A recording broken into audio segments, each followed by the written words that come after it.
I have to say, it has been truly enriching listening to Angie answering those questions and feeling the connection with the Father, as I hope you also felt.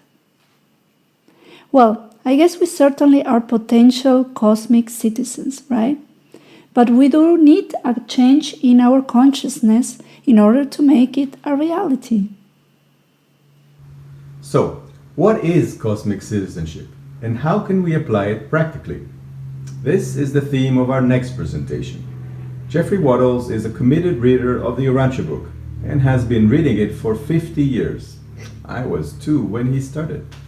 He has been an active evangelist for many years and has also pursued an entire career as a philosopher of truth, beauty, and goodness.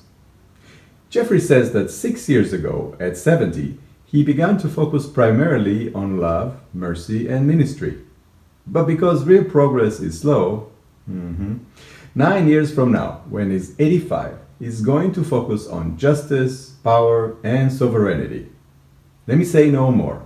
In the here and now, let me welcome Jeffrey Wattles from Ohio, the United States of America. And we would like to remind you that while Jeffrey is speaking, you can prepare your questions. We would appreciate if you write your questions in the chat up to 5 minutes before the end of the presentation.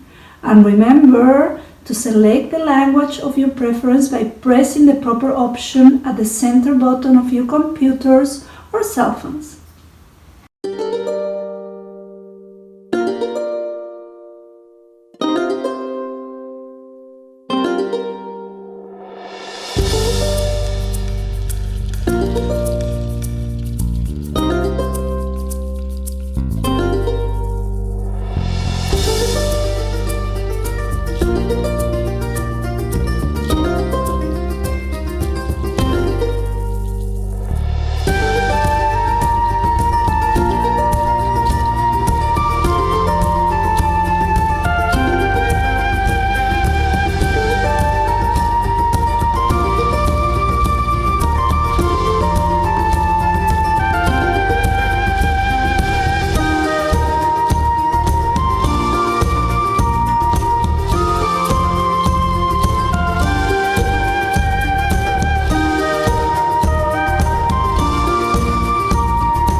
The down-to-earth art of cosmic citizenship. In ordinary language, a good citizen is a responsible member of a community structured by laws. A good cosmic citizen is a member of the universal family, whose loving and merciful Father is also the sovereign lawgiver. His love and mercy bring joy. His laws teach discipline. Said Jesus, you should not overlook the fact that even divine love has its severe disciplines. We are also told the satisfying joy of high duty is the eclipsing emotion of spiritual beings. In other words, this joy puts every competing emotion into the shadows. What transforms the experience of duty is doing the will of God out of love. The Urantia book takes us into the Himalayan mountain range of cosmic disciplines and joy. There are foothills, base camps, invisible Sherpa guides for trips up many mountains. Study the entire book to discover the beautiful creative design for our evolution on all cosmic levels, material, intellectual, and spiritual. Lasting joy does not come from everyone doing what he pleases. As a symbol of the art of cosmic citizenship, this photograph shows a woman from Peru. She is weaving a blanket according to traditional patterns from the Incas. She is patient and careful, working with humility and skill according to a meaningful design in order to produce beautifully something that is truly good. For the cosmic citizen, the Urantia book mentions many projects. Some are social, economic, or political. Of the projects highlighted in the book, I will touch on 5 that you can participate in. The introduction to paper 1 leads us to know God, receive the divine affection, and love Him in return. On this basis, we are ready for Project 1. From the universal Father who inhabits eternity, there has gone forth the supreme mandate: be you perfect as I am perfect. For this we need what Jesus called faith in the effectiveness of the supreme human desire to do the will of God, to be like God. For the outworking of this supreme desire, we have Project 2. The religious challenge of this age is to those far-seeing and forward-looking men and women of spiritual insight who will dare to construct a new and appealing philosophy of living out of the enlarged and exquisitely integrated modern concepts of cosmic truth, universe beauty, and divine goodness. Cosmic truth has a spiritual heart, a scientific periphery, and a philosophical bridge between them. The goal is to unify spiritual living with scientific and philosophical living. The truths of science guide our understanding of the facts that are most important in our daily lives. Learning about causes and consequences in various sciences, including psychology, sociology, and history, can also teach us about our own weaknesses and how they can distort our service to others. Gradually learning to live the truth, beauty, and goodness of Project 2 prepares us to love, forgive, and serve others. Essentials in Project 3. Get active in Jesus' gospel movement, the spiritual key to unlock planetary transformation. The joy in Latin American family life is a wonderful foundation for Jesus' gospel of the universal family, the family of God. The Creator relates with each of us in an intimate and personal way. As a loving and merciful Father, we join the family simply by the faith of a child. God's Spirit is within us. His law is love, and His will is that we become like Him and serve others in ways that help bring the planet closer to its wonderful destiny. Jesus repeatedly made it clear that spreading the gospel to the world is a duty for every believer.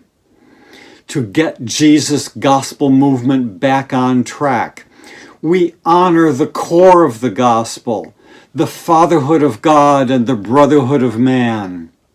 Many people need to recognize that the fatherhood of God is a top-down revelation of the personality of God, not a bottom-up projection of an image of a biological and sociological male. We are free to express these spiritual realities in language that fits our discovery of the friend who is present as the divine spirit within. Speak of God as creator and parent, but finding ways to reveal God as a true father, a real father, will help human fathers to be more responsible and family life to improve.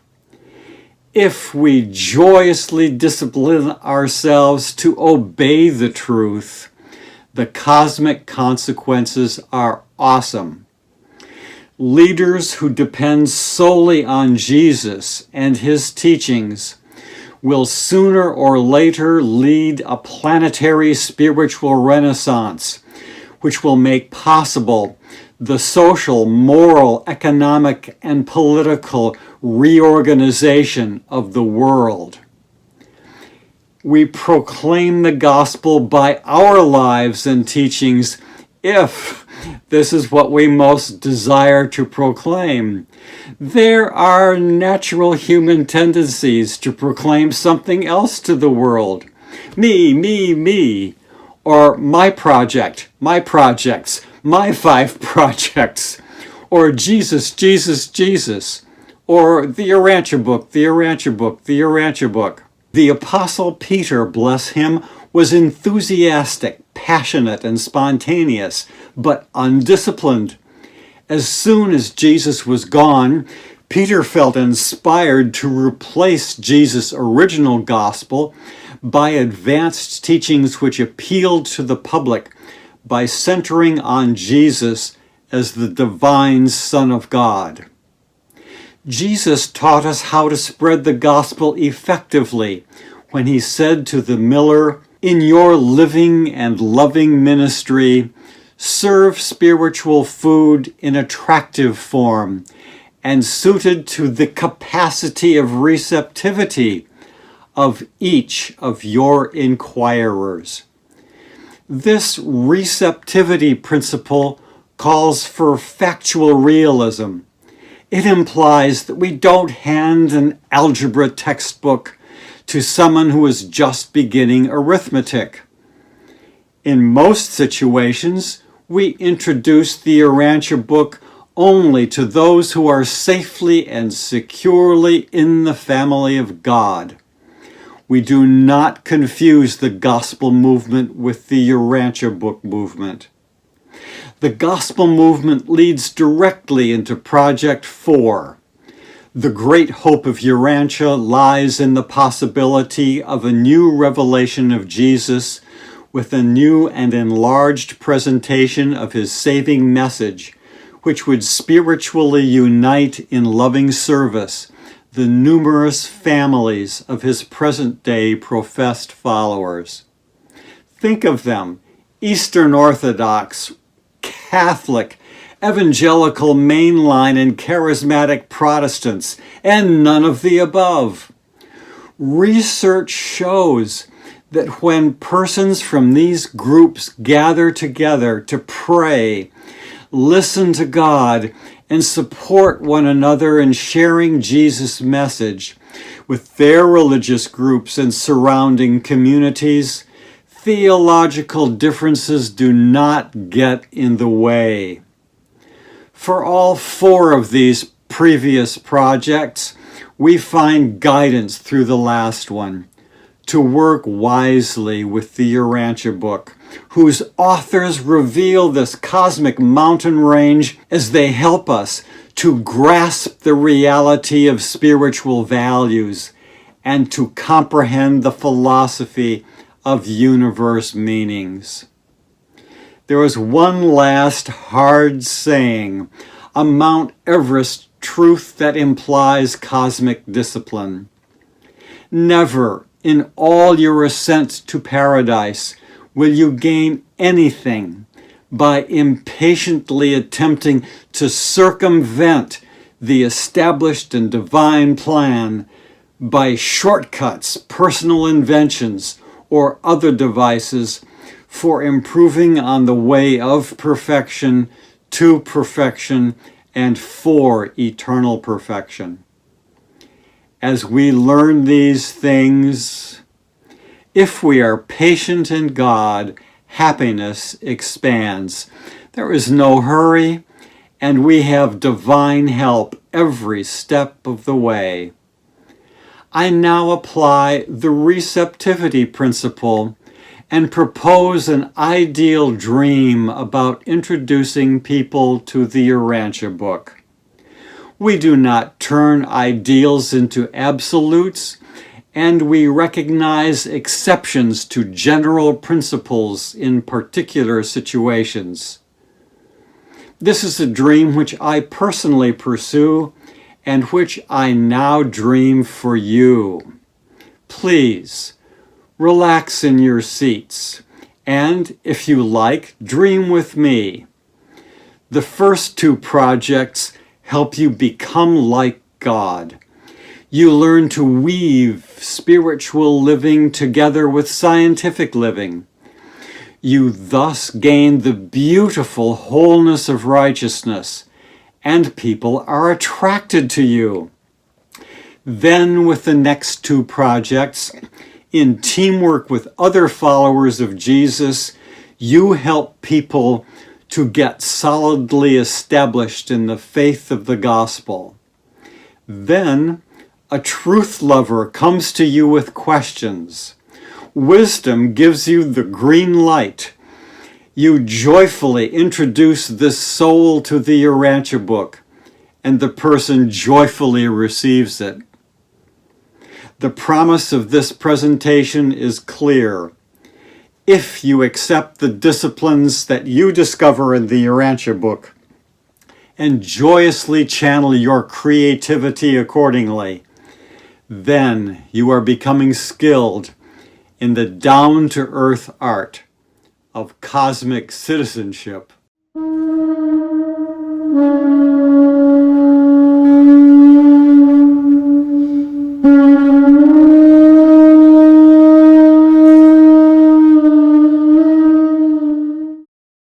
We would like to invite all those attendees that have not yet asked their questions to do it now. The chat is already open. And how worthy are these precious insights? We have received a clear and down-to-earth overview on how to start transiting the path towards cosmic citizenship in our daily lives. And thank you very much, Jeffrey. And I would like to remind you that this topic has been covered in depth in Jeffrey's last book, Living in Truth, Beauty, and Goodness. These are important aspects in our striving for cosmic citizenship. Great news! Jeffrey's book is already available in Spanish, courtesy of our very own Olga Lopez, one of tomorrow's speakers. So, let us now move to the questions. Why is it so important to be humble and patient in order to live joyously on earth and attain spiritual fulfillment? In order to enter the family of God, it is essential to have humility, the faith and trusting dependence of a little child. Jesus says, "Happy are the poor in spirit, the humble, for theirs are the treasures of the universal family." Cosmic patience is required because of cosmic sequence. In other words, some things have to be in place before other things can happen. If I wander away from the faith of a child, sooner or later I have to wake up and go back to refresh my humility in order to make progress in the next teachings of righteousness, mercy, and so on. The next questions. What do you mean by getting Jesus' gospel movement back on track? The gospel movement got off track when beloved Peter and Paul created a religion about the risen Christ instead of Jesus' gospel. We helped get the gospel movement back on track by study and practice in sharing, teaching, and publicly preaching Jesus' gospel in updated language that addresses today's spiritual difficulties. What truth should we obey in order to promote the planetary spiritual renaissance? Could you be more specific? To promote the spiritual renaissance, we get active in the gospel movement. Once, when Jesus was criticizing the apostles, he said, "You obey not the truth." The living truth of the fatherhood of God and the brotherhood of man is the basis of the many other truths of the gospel. Most of the questions you have asked about my presentation are answered by these truths of faith and humility, self-mastery and joy, truth, righteousness, and the quest for perfection, love, mercy, and service, the will of God and planetary destiny, brotherly love and fatherly love, and the golden rule, do to others as you would have others do to you. And the next one.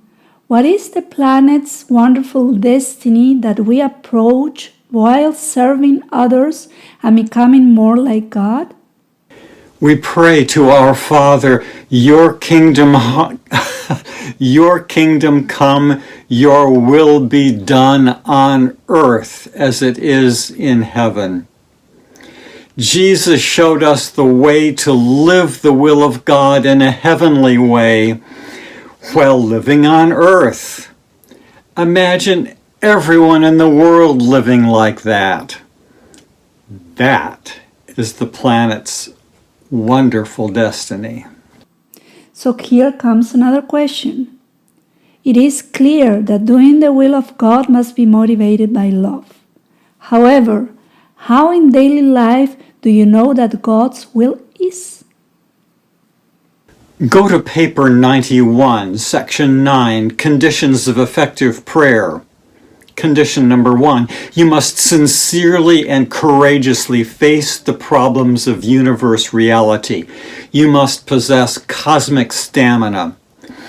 Suppose you are trying to decide between option 1 and option 2.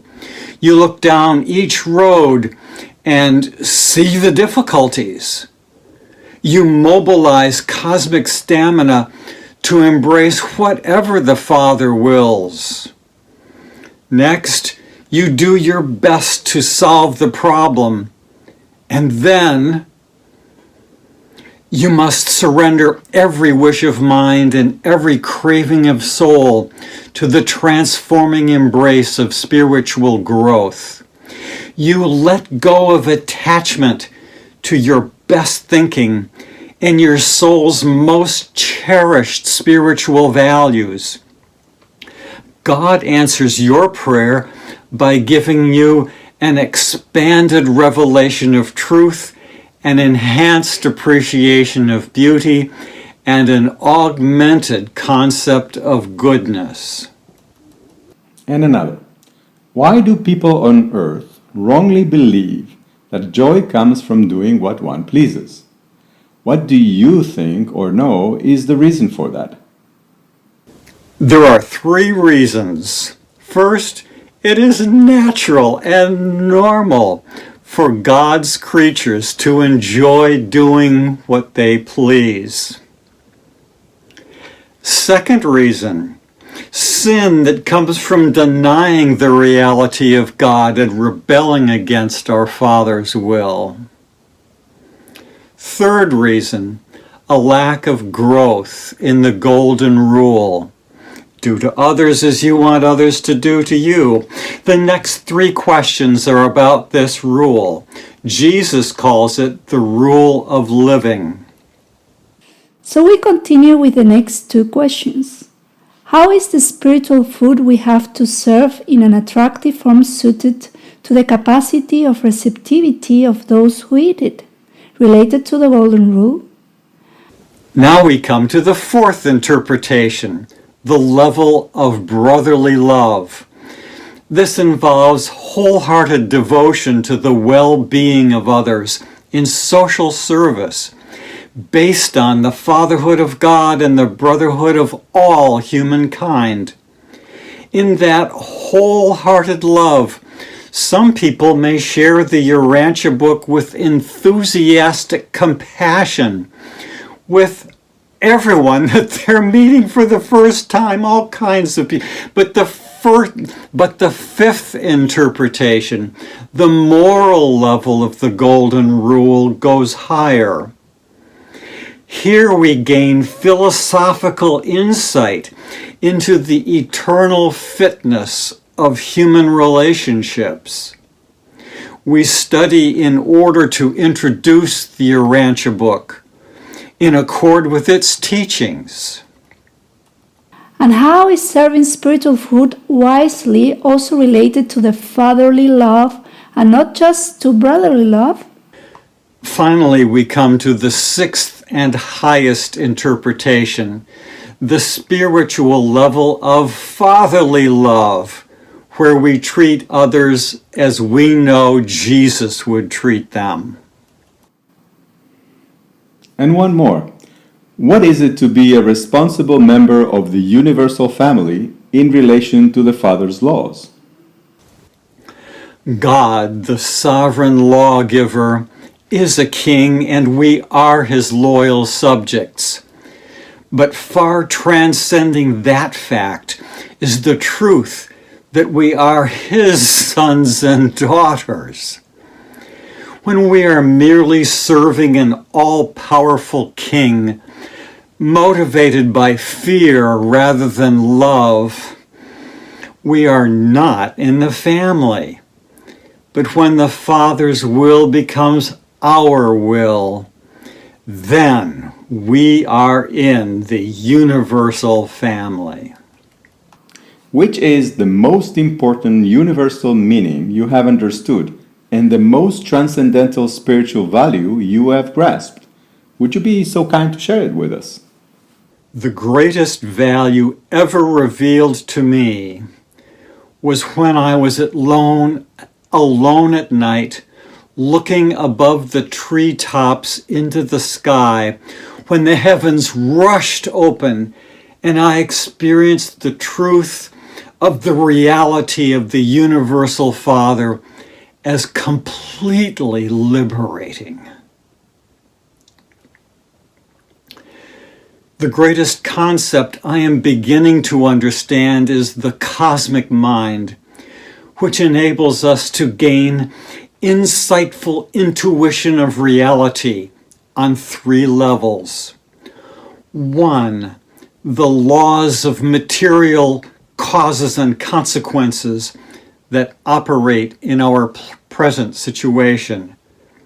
2, the wisdom of the golden rule, intuition into what our duty is now. 3, the love that governs the spiritual level as we experience the joy of actualizing spiritual values. And I could add that these insights also come with an intuitive sense of when we need to sharpen one or more of these powers. And the next two questions. Are you saying that trying to be perfect as God is the will of God for us? How can we do this? Are you saying that trying to be perfect as God is the will of God for us? How can we do this? I'm not talking about paradise perfection in the highest heaven, which takes much, much longer than a human lifetime. I'm talking about the kind of perfection or righteousness or mature character that everyone can develop in this life. How could we perfect as God commands us to be in a world of total imperfection? There are 3 stages. First, this teaching. Happy are they who hunger and thirst for righteousness, for they shall be filled. Faith in the promise brings joy now. Stage 2. On one occasion, Jesus repeatedly commanded his apostles to be perfect and to be righteous, as though these two were the same thing. And then he equated them with the salvation of the gospel which we receive by faith. This is righteousness as a gift of God. Stage 3. we learn to integrate in our daily lives the truths of religion with the truths of science. In this way, we gain the beautiful wholeness of righteousness, which attracts people. How has your own family improved by you seeing God as a true father with your own children or nephews or with your spouse? When my son Ben was 3 years old, he began to strongly resist many things that his parents wanted him to do. On one occasion, I became very angry at him, and I realized that I was in danger of hurting him. Soon, I was able to go to a conference where I shared my problem in a workshop. As a result of the conversation, I came home with an idea to try. Whenever I became angry at Ben, I would think of the Father above me and his love and mercy for me. That practice completely solved my problem. And could you tell us a personal experience in which you have felt the merciful love of the Father, and how did it change your life? I was feeling hurt by my wife as I walked out toward the living room where she was watching Japanese television and knitting another blanket for a needy child. Suddenly, I saw a column of light, of divine mercy, surrounding her. I contemplated that sight and completely identified with that mercy. In that state, I went into the kitchen and remembered we can experience divine forgiveness for ourselves insofar as we forgive others. So the same mercy must be there for me too. And immediately I experienced a column of light surrounding me too. Ever since then, I see my wife differently, and I sometimes imagine that light surrounding others whom I need to see mercifully. And here is the next question. Could you give us an example of how you integrate cosmic truth, universe beauty, and divine goodness in your human down-to-earth life? I follow Jesus, who possessed the ability effectively to mobilize all his powers of mind, soul, and body on the task immediately in hand. The powers of mind include blessings from the cosmic mind that come to us through the ministries of the Holy Spirit, the spirit of intuition, understanding, courage, knowledge, counsel, worship, and wisdom. Beginning about 20 years ago, I have been working a lot with these ministries. And here the next question. How do cosmic truth, universe beauty, and divine goodness prepare us to love, forgive, and serve, the basis of Jesus' gospel? Could you tell us a practical example? First, when you experience the Father's love, you can reflect and find truth, beauty, and goodness there. And they add up to love. Second, the pattern is to move from the love of the Father through the mercy of the Son to the ministry of the Spirit. Third, cosmic truth includes the truths of science that help us understand others, which is essential to forgiveness. The equation is love plus understanding equal mercy. A practical example. I took an hour plus to prepare for an important phone call with a longtime friend whom I was seeing through the lens of our differences, which I saw as weaknesses. First, I activated my awareness, that circuit of love with the Father.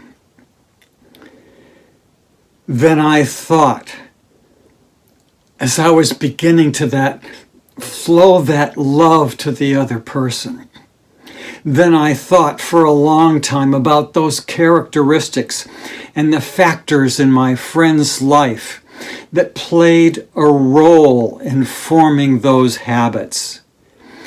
As I completed that review, divine mercy surged through me. The conversation that followed on the phone with my friend was very productive and spiritually satisfying. And the last question. Could you tell us of creative actions you know that somehow show the down-to-earth art of cosmic citizenship?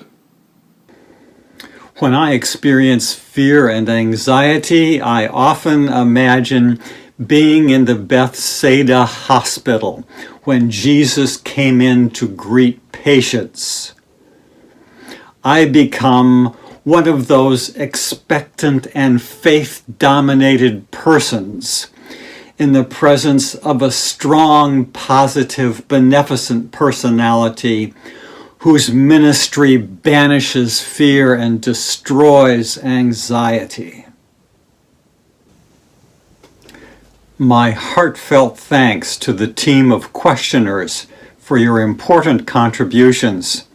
My answers are incomplete, but after this conference is over, on Monday, April 26th, I will publish a blog post with the text of my presentation, plus fuller answers on urantiabookprojects.org.